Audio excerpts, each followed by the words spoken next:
집에서 직접 피 한 방울만 뽑으면 수백 가지 건강검사를 할 수 있다. 첨단 의료기술 스타트업 회사인 테라노스의 캐치프레이즈입니다. 손가락에서 채열한 몇 방울의 피만으로 약 200개의 질병을 진단할 수 있는 것은 물론 앞으로의 건강까지 예측할 수 있는 휴대용 소프트웨어를 개발했다는 소식에 지식인과 기업인은 물론 일반 시민까지 뜨거운 지지를 보냈습니다. 22살에 테라노스를 창업한 엘리자베스 홈즈는 질병 진단 소프트웨어로 순식간에 스타가 되었습니다.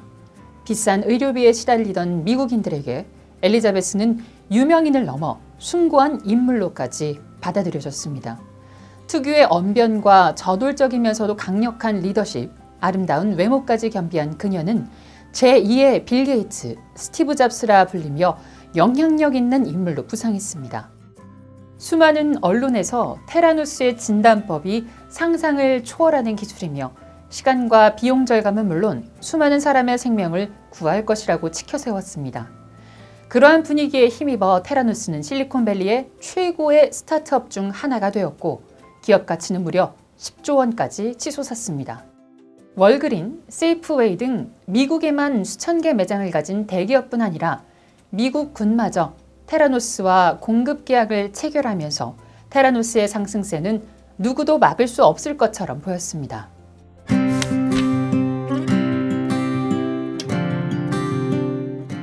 테라노스의 기세에 제동을 건 것은 2015년 10월 15일 월스트리트 저널의 일면에 촉망받는 스타트업의 고군분투라는 제목의 기사였습니다. 다소 절제된 듯한 제목과는 달리 기사 내용은 충격적이었습니다. 테라노스가 극히 일부의 검사를 제외한 모든 혈액 검사를 타사의 분석기로 수행했으며 평가 시험에서 속임수를 썼다는 사실을 밝히면서 진단장치의 정확성에 대해 의문을 제기한 것입니다. 이 기사를 쓴 기자는 퓰리처상을 2번이나 수상한 월스트리트 저널의 탐사 보도 전문 저널리스트 존 캐리루였습니다. 2015년 말 캐리루는 엘리자베스가 창업한 테라노스의 의혹을 품기 시작했습니다. 그는 전직 테라노스 직원 60명을 포함해 150명이 넘는 사람들과 진행한 인터뷰를 기반으로 배드블러드를 썼습니다. 미국과 실리콘밸리를 뒤흔든 전대미문의 사기극을 파헤친 존 캐리루의 배드블러드는 범죄 스릴러를 능가하는 박진감으로 독자들의 눈을 사로잡았습니다.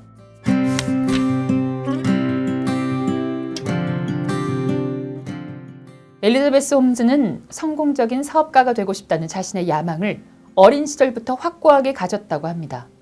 7살에 타임머신을 디자인했고 수첩엔 공학기술 도면이 가득했다고 합니다. 그녀는 크면 뭐가 되고 싶니? 라는 친척의 질문에 서슴없이 나는 억만장자가 되고 싶어요 라고 말하는 아이였습니다. 그 대답에 다시 대통령이 되고 싶지 않니? 라고 묻자 아니요. 나한테 10억 달러가 있을 테니 대통령이 나와 결혼하고 싶어 하겠죠 라고 대답하는 당돌한 소녀였습니다. 부모들은 엘리자베스의 야망을 더욱 붙돋는 역할을 했습니다. 수년 후 엘리자베스는 더 뉴요커와의 인터뷰에서 저는 어려서부터 위대한 업적에 관한 이야기를 자주 들으면서 자랐어요. 그리고 목적 없이 살아가는 사람들과 목적 없는 삶이 사람들의 성격과 삶의 질에 어떤 영향을 미치는지도 계속 들어왔죠. 라며 자신의 어린 시절을 회고합니다. 크리스천인 아버지는 엘리자베스에게 목적 있는 삶을 살아야 한다는 의식을 강하게 심어주었습니다. 이런 사실은 테라노스 사기극을 이해하는데 중요한 단서가 됩니다. 그녀가 추구하는 목적 있는 삶은 오로지 돈을 버는 데 있었습니다.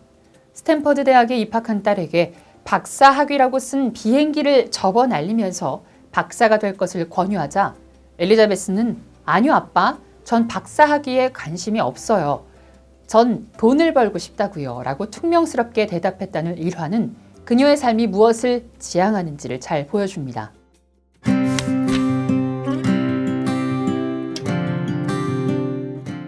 2003년 초 아시아에서는 이전에 알려진 바 없던 중증 급성 호흡기 증후군 사스라는 질병이 확산하고 있었습니다.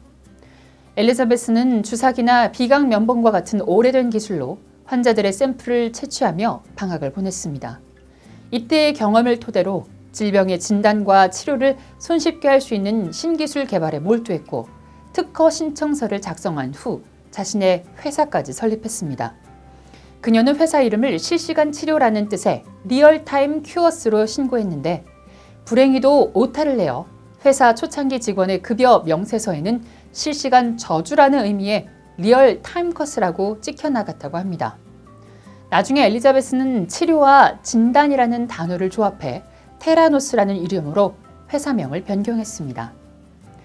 이때부터 테라노스의 불길한 사기극이 시작되었던 셈입니다.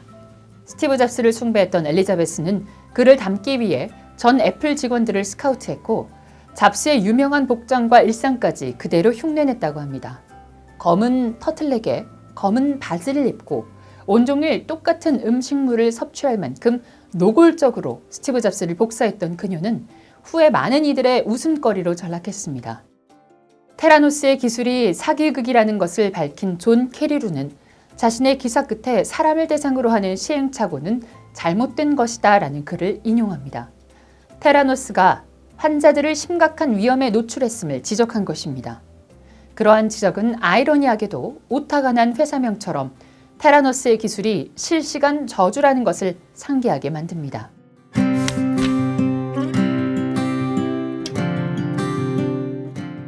돈을 벌겠다는 목적으로 의학적 사기극을 벌인 엘리자베스는 정보를 독점하기 위해 부서 간 소통을 아예 금지했습니다. 그래서 테라노스의 각 부서는 각자가 맡은 분야만 알 수 있었습니다. 기기의 시스템과 성능을 실험하는 것 자체가 불가능했습니다. 보안을 빌미로 한 그녀의 감시는 사기극을 숨기려는 수단이었습니다. 테라노스의 신기술에 대한 의구심이 제기되자 그녀는 정보의 외부 유출을 금지한 것은 물론 직원의 개인 메일로 포워딩된 업무 메일까지 색출해 모든 증거를 사전에 없애버렸습니다. 존 캐리루가 테라노스를 조사하기 시작하자 테라노스는 막강한 재력과 인맥은 물론 미국 최고의 로펌을 앞세워 그를 협박하고 감시하며 아찔한 미행까지 불사했습니다. 엘리자베스가 존 캐리루의 폭로를 무마시키기 위해 벌인 행동들은 기혈하고 야비했습니다. 그녀는 존 캐리루를 여성 혐오자로 몰아갔습니다.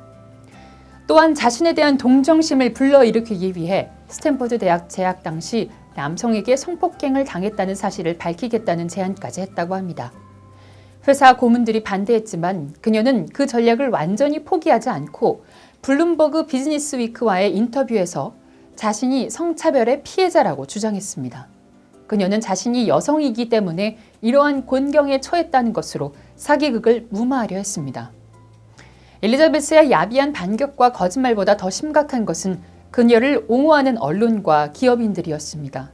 블룸버그 비즈니스 위크의 인터뷰 기사에는 그녀의 은사인 채닝 로버트슨 교수의 옹호 주장도 함께 실렸습니다.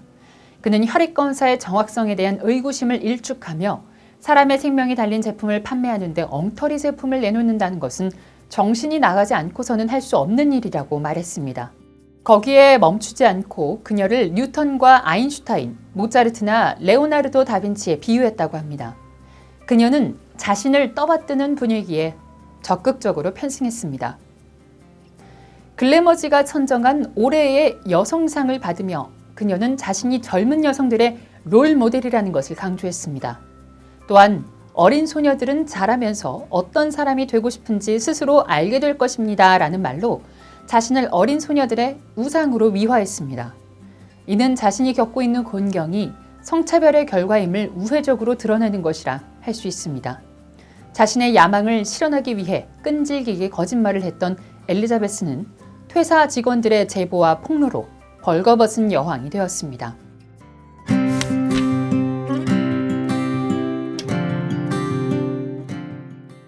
테라노스의 사기극은 임상실험실의 주요 규제 기관인 메디케어 메디케이드 서비스 센터의 조치로 막을 내렸습니다.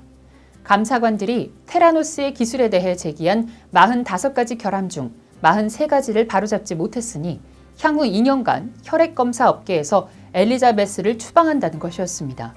이러한 결정 후 테라노스에 투자했던 투자자들은 엘리자베스와 기업 관계자를 상대로 증권 사기 혐의로 집단 소송을 벌이고 있습니다. 테라노스가 캘리포니아주와 애리조나주에서 무효로 하거나 수정한 혈액검사의 건수는 100만 건에 이릅니다. 이로 인해 환자가 받은 피해는 파악하기 어려울 정도입니다. 이 책은 일부 매장에서만 실시하고 있던 혈액 검사가 미국 전역의 월그린 점포 8,134곳으로 확대되었다면 잘못된 치료로 사망한 환자의 수가 기하급수적으로 증가할 것이라는 심각한 우려를 제기합니다. 존 캐리루의 배드블러드는 우리 시대의 거짓과 그 거짓에 놀아나는 권력자들이 어떻게 대중들을 속이는가에 대한 씁쓸한 이야기라는 점에서 많은 생각할 거리를 남깁니다.